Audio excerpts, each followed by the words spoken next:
I feel like if Tyrese would have been in the game, I don't know if they would have won. I'm just saying he got off to a high start. To see him go down, that made me shitty. Because I feel like we didn't get it how we were supposed to. Yeah, that finals was whack. Yeah. Final game was that game 7 was whack. I don't take that high. You feel me? I'm really shitty he injured for real. Like, because he got out to a high start. And shout out to, TJ McConnell. That third quarter, I swear to God, bro, I thought he was finna rally because they put Dort on him. Who the other nigga with the dread? Cason Wallace, yeah. Cason Wallace on him. They put Jalen Williams on, and he was still busting their ass. So, they fought hard tonight. Respect, man. Hey, listen, respect is due. Respect is due. Hey, man, OKC got them a ring, man. Shout out to SGA. One of the best seasons in NBA history. People don't want to give him the respect. You can call him what you want, foul merch, whatever. He got MVP, Finals MVP, first team All-NBA. Especially from a guard standpoint, shout out to him. One of the best seasons in NBA history, man. Salute to them and that team. Best team in the NBA all year long, and they capped it off with a ring, man. They deserve the utmost respect, regardless of what happened in that situation, man. Nah, facts. He had a tough shooting night too. Most definitely. I also want to show some love to Benedict Mathurin. Okay, shout out to Ben. You know what I mean? He got the minutes he deserves, so him getting that 24 points, that definitely helps y'all too. But, it is what it is. Man, let's talk about it, man. Definitely a tale of two halves in this situation. First half, exciting basketball. Unfortunate news, obviously, with Tyrese Haliburton, is fear that he has Achilles injury rest up to him.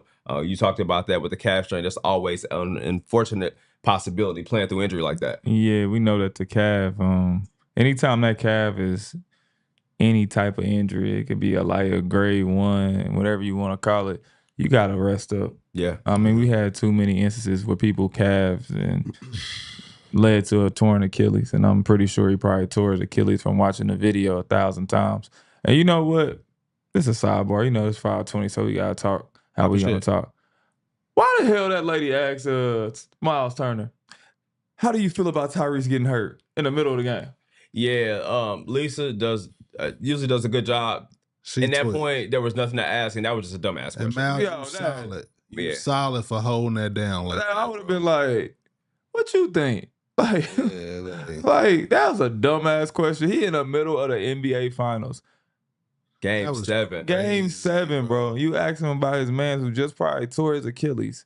You ask him, what do you think about his injury? Like, it's the end of the game. Like, motherfucker, I can't worry about that. Obviously, we sad, but he was hot too. Why the fuck you asking me that? Yeah, that. Man. And also, as well, why do y'all have to replay it so much? I get it. You're going to show it initially, but there is no reason that we needed to keep seeing that, man. We don't need to see that man get hurt 1,000 times. That sucks, man. Prayers up for Tyrese Haliburton, man. Get well soon, King. Y'all know I trolled the Pacers all year. I ain't like that one. I'm like, man, come on, bro. I didn't fuck with that. Yeah, I'm like, that shit lame. Yeah, man. Listen, the way that Tyrese started this game off, I thought my boy was about to have a moment tonight, man. Yeah. 3 quick threes. He came out with the energy. He was popping his shit. I was like, yeah, Tyrese about to have a moment. And then, unfortunately, that moment did happen, which sucks, man. And just to see somebody get geeked for that type of a situation, obviously, you've been on some teams, man. You see somebody get an injury, especially a major injury. Like, the fact that Pacers still even showed up to play the rest of this game, salute to them, because that's tough to deal with, man. To see your leader go down like that at a time like that sucks. He literally left it all on the court, and that's like going forward. We was talking about it before the show started. It's basically over for the Pacers for next year. Yeah. I would imagine they let Miles Turner walk. I mean, I know we just talking about the NBA Finals, but I imagine they let some people walk. Because you basically playing for nothing next year. Yeah. Not saying they don't got a bunch of capable players, but let's be real. I mean, let's be realistic about it. We even talk about the Boston Celtics, who had just won the championship last year with the unfortunate Achilles injury with Jason Tatum. They're looking like they're about to retool. I know money is involved as well, but that changed everything for their timeline. Yeah. Man, even with Kyrie, Kyrie didn't have an Achilles ACL. Changed the timeline for Dallas, although they got some favor as well. But Dame Lillard Achilles as well, man. Like, it's been a tough postseason for the Stars, man. But, man, that dramatically affects the Pacers for sure, man. Man. Yeah, it's tough, bro. I hate that happened, though. But hell of a season for the Pacers. I mean, the city was on fire. It's probably still going to be up. I imagine when they fly in, it'd be a crazy crowd at the airport. Most definitely. Still got to show love. Downtown should be lit. Yeah. Regardless. Like, I don't know, man. That really, I don't know. I was pissed. I'm like, this nigga hurt? Yeah, man. What the fuck? It felt like we got robbed of a moment. I was tight because I'm like, he's so hot. And yeah, of course, I'm thinking about my parlay. For sure. Of course. But I'm like, to see him killing like that, and I'm like, this is gonna be one of the greatest game 7s ever, bro. I For thought it real. was gonna be a moment. I was like, dang. But yeah. I don't think there's ever been a point where you've seen a star player get hurt like that in the finals, let alone a game 7. I mean, bro. I never seen it in the game 7, but when KD got hurt, Oh yeah. you know, similar situation. But No, for sure. I mean, the exact same situation. But in the game 7, And you starting off. I've never seen that go down in a game 7. I haven't seen that. Man, that is crazy, man. Shout out to Tyrese, man. Rest up, take your time. Obviously, he will not be playing basketball next season. Interesting situations. We talked about, you know, OKC should go get KD. Obviously, he goes to the Rockets today, and they got a chip.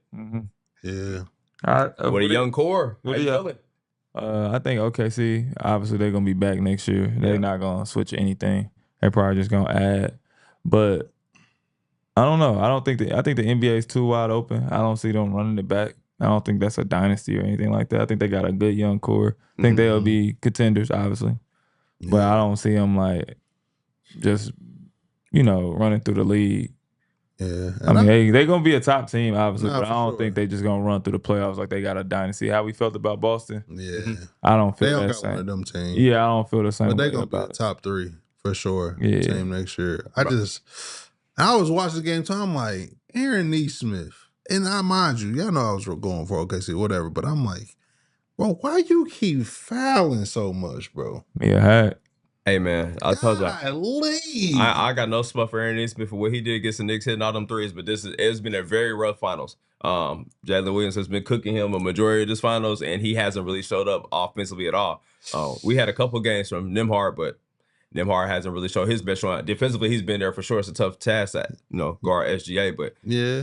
I got one more complaint about the Pacers. Rick Carlisle.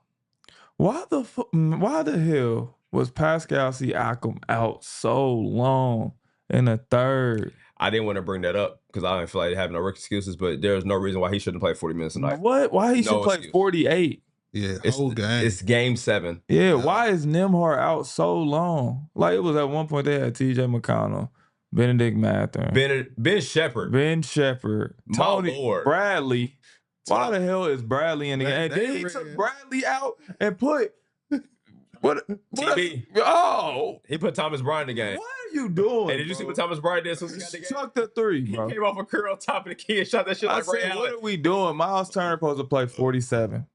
Yeah, everybody's supposed to play. Nembhard supposed to be 42. 7. Yeah, Tony Bradley. Siakam not supposed to come out. Tony Bradley with a 10-day contract. Man, y'all let the rope go in the postseason. Yeah, y'all let the rope go in the third quarter, bro. This is the last game of the season. Your best player just went out with a torn Achilles. Oh my God, yeah, man. Rick was on some bullshit today, man. I ain't gonna hold you. Shout out to my dog TJ Nash, though, bro. He did the best he could, man. That third quarter, amazing. He killed, but he had to do everything because Siakam was sitting on the bench, and that's not a recipe for winning. No, if TJ McConnell is ISOing boys, you probably about to win the game, bro. Yeah, he's out here trying to go 1-on-4. Facts, bro. Like, bro, he was like Mike. Yeah, like, bro, no. Siakam should have been in the game this whole time. I couldn't believe they had him out in the third quarter. He should have never came out. As soon as Tyrese got hurt, you supposed to look at him and be like, hey, we gonna tell me I call a timeout. Man, you look at something across the board. Listen, Obi Toppin has been our top 3 scorer on the team. Got us a donut tonight. For sure. He had a crazy turnover, too. Oh, he was scared as hell. Oh, my Lord, that turnover. Yeah, he was scared. The moment was too big for a lot of bro, he was going for dribble handoffs, falling out of bounds. That was crazy. Couldn't stand up. But y'all said that, though, that arena, they probably stood up the whole game. Yeah, but it's the 7. Like, you know, it's all the marbles right here. Dude, there was at one point where they hit a bucket to go up 5, and it felt like they was up 1,000, bro. The arena was shaking. I think it was like 51, 55, 56. Bro, the arena was shaking. I said, oh, my God. Yeah, one shot let them strike it. It got wicked. That's because, you know why? Wicked. Second half. Pascal Siakam was sitting on the bench in the third quarter. Yeah. Like, what are we doing? And Miles, man, Miles had a very tough finals. I know he was ill the first couple of games, but he wasn't aggressive though. I thought that 3 that he hit at the top was gonna open it up for him just to get in his bag, his dog out. Like I thought that was gonna turn him up, but Yeah. And again, the turnovers. I mean, you can't beat anybody with turnovers. Like, we've been finessing the whole time, playing well back from terrible ball handling and dribble handoffs and all of the above. Because Case and Wallace, Lou Dort, and Caruso was blitzing everything, but you can't expect to win a game against a team that's talented. Because you turn the ball over. I mean, obviously Haliburton went out, and he never turns the ball over. He rarely has a lot of turnovers. But Steve Nash, TJ Nash, whatever you want to call him, that's not his role. No. To have a ball that much. Yeah. So when you start asking people to do stuff they don't normally do, that's why you end up with 21 turnovers. Like, he was turning over like hotcakes. But you start asking him to do stuff, but you got him out there with no other ball handler. Like, it was like you said, he had Ben Shepherd out there. I don't know why Ben was out there like Ben that. ain't supposed to play this game, bro. Yeah, respectfully, this was not the moment for him at all. He ain't supposed to play this game. And like you said, OKC with 7 turnovers, TJ McConnell with 7 turnovers. Yeah. Nasty work. Hey, this applies to 99% of the world. I mean, 99% of the nation, not 98.9. I mean, 99. Just like that paternity test you took. Okay, and if you're the 1%, this don't apply to you. But for the rest of y'all, 99%, man, tap in. Boost Mobile coverage nationwide. You apply for this, it's great. Tap in with Boost Mobile.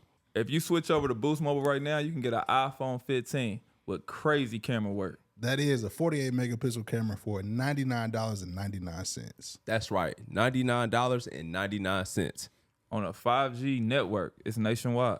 And I'm 99% sure that Boost Mobile just gave us a crazy deal with this promo. Nah, this is crazy. You are the father. It does require credit qualification, ID verification, and an activation on a $6 plan. Taxes are extra, and 5G speeds may not be available in all areas. But they said it was nationwide. Just not in your hood. Your neighbor good, though.